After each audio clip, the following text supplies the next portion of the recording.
अस्सलामुअलैकुम वरहमतुल्लाहि वबरकातुहू। नाज़रीन, उम्मीद करता हूँ आप सब खैरियत आफियत के साथ होंगे। आइए इंशाअल्लाह अज़्ज़ा वजल आज की इस वीडियो में उर्दू की चौथी किताब का पार्ट नंबर 31 पढ़ेंगे। ठीक है, और चूँकि पार्ट नंबर 31 का ताल्लुक़ पार्ट नंबर 30 से है।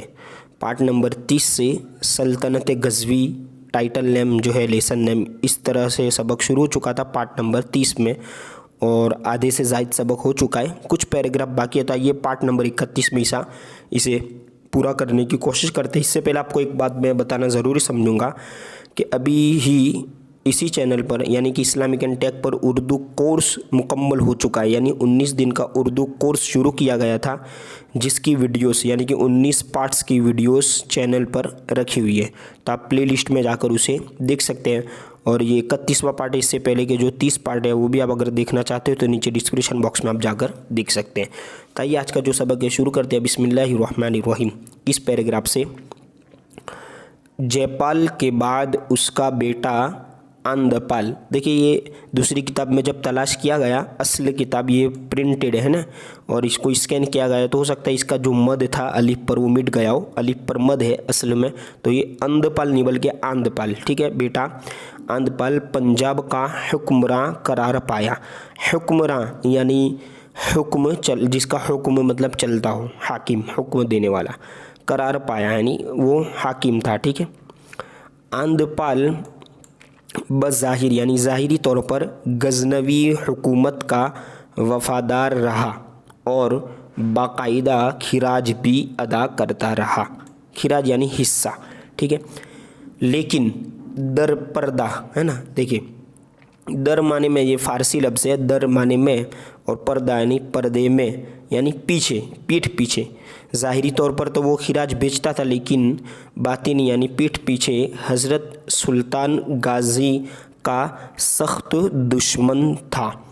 चुनांचे अपने बाप की तरह, इसका बाप जो जयपाल था उसने भी बगावत की थी, तो भी अपने बाप की तरह उसने भी हिंदुस्तान के मुतअद्दिद यानी कई, ठीक है, मुतअद्दिद यानी कई राजाओं से मदद हासिल की। और ठीक है, एक मिनट, और एक लंबा चौड़ा लश्कर तैयार करके हज़रत सुल्तान गाज़ी के खिलाफ पेशावर तक चढ़ दौड़ा यानी हमला कर दिया। ठीक है, देखिए आगे, सुल्तान के लश्कर ने हिजरी 402 हिजरी में पेशावर के करीब हिंदू, ठीक है, हिंदू राजगान यानी हिंदू राजा, ठीक है, की फ़ौजों को शिकस्त दे दिया, यानी इनको हरा दिया। ठीक है, आंदपाल मैदान जंग से यानी जंग के मैदान से अपनी जान बचाकर, ठीक है, नगरकोट भाग आया। दूसरे इलाके में, मतलब कि ये दूसरे शहर में भाग आया। ठीक है, बाद में माफ़ी की दरख्वास्त भेजी, रिक्वेस्ट, दरख्वास्त यानी, ठीक है, दरख्वास्त भेजी। हज़रत सुल्तान गाज़ी ने माफ़ कर दिया।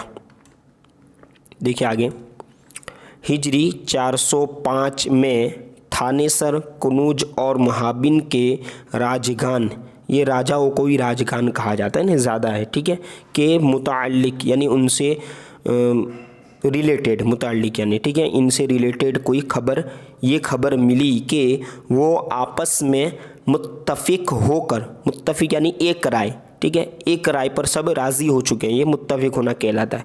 मुत्तफ़िक होकर हज़रत सुल्तान गाज़ी के ख़िलाफ़ हमला, है ना, हमले की तैयारी कर रहे हैं।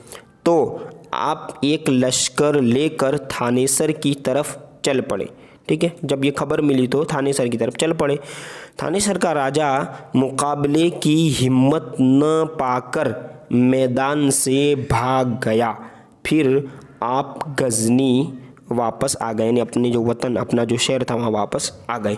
ठीक है, हिजरी 407 407 है ना, 407 में आपको इत्तेला माने खबर, ठीक है, इत्तेला मिली के राजा आंदपाल का बेटा बगावत, देखिए बगावत का माना होता है दुश्मनी, ठीक है, बगावत पर आमादा यानी दुश्मनी पर आमादा है, तैयारी है, ठीक है। आप फौरन पंजाब पहुँचे तो वो कश्मीर भाग गया, वो पंजाब में था, जब वो पंजाब पहुँचे तो वो कश्मीर भाग गया।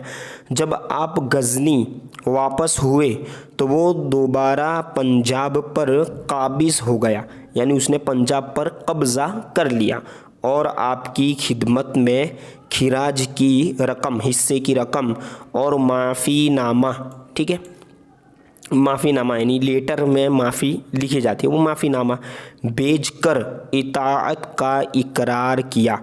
इताअत माने फर्माबरदारी करना, बात मानना, ठीक है, और इकरार यानी एक्सेप्ट, इकरार किया, इसे एक्सेप्ट किया। लेकिन तकरीबन 4 साल के बाद फिर बगावत कर बैठा, यानी 4 साल उसने इताअत का इकरार तो की, लेकिन 4 साल के बाद फिर बगावत यानी दुश्मनी कर बैठा। हिंदू राजाओं के बार बार हमले और बदअहदी को देखकर हज़रत सुल्तान गाज़ी ने हिजरी 410 में, ठीक है, कालंजर, ये नून और जीम रॉ को, और देखिए शहर है ना, और दूसरी कौन सी हिजरी 412 यानी 412 हिजरी में पंजाब को फतह करके, ठीक है, दोनों को फतह करके गजनी सल्तनत में शामिल कर लिया। फतह करने के बाद उसे शामिल कर लिया। कश्मीर, कुनूज, गोलियार वगैरह के राजाओं ने इताअत कबूल करके अपने राज को बचा लिया। यानी क्या होता है, जब दो बादशाह जब लड़ते हैं तो एक ही का राज होता है, तो उन्होंने क्या किया, उनकी बात मान ली तो उनका भी राज बच गया, ठीक है। फिर जब गुजरात के राजगान ने यानी गुजरात के राजाओं ने सर उभारा यानी हिम्मत की, ठीक है, सर उभारा, तो हज़रत सुल्तान गाज़ी 415 हिजरी है ना, ये हाँ माने हिजरी होता है, हिजरी का ये शॉर्ट लेटर है, शॉर्ट फॉर्म। 415 हिजरी में सीधे गुजरात पहुँचे और वहाँ का इलाका भी फतह कर लिया। अक्सर यानी ज़्यादातर राजाओं ने अपनी बेहतरी समझकर आपकी इताअत कबूल कर ली, यानी आपकी बात मानना और आपकी फर्माबरदारी इसे कबूल कर लिया। हिजरी 421 421 है ना, ये हाँ माने हिजरी 421 हिजरी में आपका इंतकाल हो गया, ठीक है। गजनवी सल्तनत यानी किसका, आपसे मुराद यहाँ सुल्तान गाज़ी रहमतुल्लाहि ताला अलैह, ठीक है। गजनवी सल्तनत तकरीबन 200 बरस तक आपकी नस्ल में बाकी रही। नस्ल यानी जो औलाद दर औलाद, ठीक है, कुटुंब जिसको कहा जाता है, तो इसमें 200 साल तक ये उनकी हुकूमत जो है और जो सल्तनत जो है गजनवी सल्तनत वो बाकी रही। अब ये देखिए, ये लिखा हुआ है मश्क यानी एक्सरसाइज, यानी जिसको हम कहते हैं ना कि हार्ड अल्फाज, इनके कुछ आसान मीनिंग है, जिसको मैंने पढ़ने के दौरान आपको बता दिया। अगर आप चाहे तो इसे पढ़ सकते हैं। इंशाअल्लाह अज़्ज़ा वजल अगले पार्ट में, अगली वीडियो में अगला पार्ट पढ़ेंगे।